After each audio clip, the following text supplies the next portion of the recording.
వంశీ విభూషితకరాన్నవనీరదాభాత్ పీతాంబరాదరుణబింబఫలాదరోష్టాత్ పూర్ణేందు సుందరముఖాదరవిందనేత్రాత్ కృష్ణాత్ పరం కిమపి తత్వమహం న జానే న చ తస్మాన్మనుష్యేషు కశ్చిన్మే ప్రియకృత్తమః భవితా న చ మే తస్మాదన్యః ప్రియతరో భువి.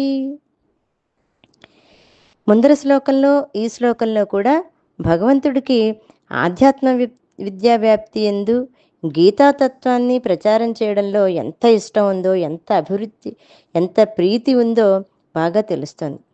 గీతని భగవద్భక్తులకి బోధించేవాడి కంటే ఇష్టమైనటువంటి వాడు తనకు మరి ఇంకొకడెవరూ లేడని శ్రీకృష్ణుడు తెలియజేస్తున్నాడు. ప్రియకృత్తమః అంటే తన ప్రత్యయాన్ని వాడటం చేత ఇక్కడ భగవానుడికి మహాప్రియాన్ని కలిగిస్తాడు అని తెలుస్తుంది. ప్రియకృత్తరః ప్రియకృత్తమః అంటే ప్రపంచంలో దేవుడికి ప్రియాన్ని కలిగించటానికే అనేక పుణ్యకార్యాలని జనాలు చేస్తూ ఉంటారు. కానీ వాళ్ళందరికంటే ఈ గీతాతత్వ ప్రబోధకుడే అధిక పుణ్యాన్ని సంపాదించుకుంటాట. ఎలాగంటే ఆ కార్యం ద్వారా అతడు సర్వేశ్వరునికి చాలా ఇష్టమైనటువంటి పనిని చేస్తున్నాడు. తత్ఫలితంగా సాక్షాత్ బ్రహ్మ సాయుధ్యాన్నే పొందుతాట.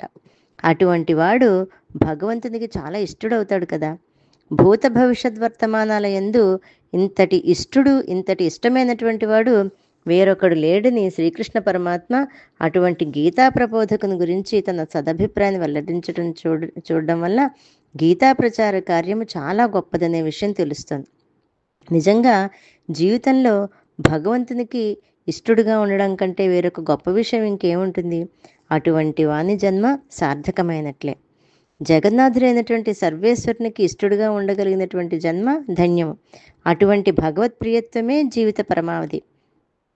కాబట్టి ప్రతి ఒక్కళ్ళు గీతాతత్వాన్ని తాము చక్కగా అనుభవాన్ని పొందించుకుని ఇతరులకు దాన్ని బోధించాలి. ఈ విధంగా తాను తరించి ఇతరులను కూడా తరింపజేసి తద్వారా భగవంతునికి అతి ప్రియంగా ఉండగలిగినటువంటి సౌభాగ్యాన్ని సంపాదించుకోవాలి. ఎవడైతే భగవంతుడికి చాలా ఇష్టడైన అవుతాడో, ఇష్టమైన కార్యాన్ని చేస్తాడో అతడు తప్పకుండా భగవంతుడికి చాలా ఇష్టమైన వాడే అవుతాడు కదా. గీతా ప్రబోధం యొక్క మహిమను గురించి భగవానుడు ఈ విధంగా తెలియజేసినందువలన ఇంకా ప్రతి ఒక్కళ్ళు తమ తమ గ్రామాలలో, తమ తమ పరిసర ప్రాంతాలలో గీతా సంఘాలను స్థాపించి తద్వారా గీతా జ్ఞానాన్ని ప్రజలలో బాగా వ్యాపింపచేయడం ఒక ధర్మం. ఆ విధంగా చేసినట్లయితే అది భగవానునికి అతి ప్రియకర కార్యమే, చాలా గొప్పగా అలరుతుంది. పైగా వాళ్ళు సర్వేశ్వరునికి మిక్కిలి ఇష్టలవుతారు. గీతా ప్రచారం గురించిన వివరాల కోసమే గీతా ప్రచారము అనేటువంటి శీర్షికని చూసినట్లయితే ఈ గీతా ప్రచారం చేయడంలో ఉన్నటువంటి ఆంతర్యం ఏమిటో తెలుస్తుంది. అంటే ఈ గీతా ప్రచారం చేయడం వలన ఎవరికో కలిసి వచ్చేది ఏమీ లేదు. భగవంతుడికి ఏదో కలిసి వస్తుందనో లేదంటే గీత చెప్పిన వాళ్ళకి ఏదో కలిసి వస్తుందని అర్థం కాదు. చక్కటి వ్యక్తిత్వము, చక్కటి మానసిక పరిపక్వత ఇవన్నీ రావాలి అంటే గీతని నిత్య పారాయణ గ్రంథంగా చేయడమే కాకుండా అలవర్చుకోవాలని శ్రీకృష్ణ పరమాత్మ తెలియజేస్తున్నాడు. జై గురుదత్త.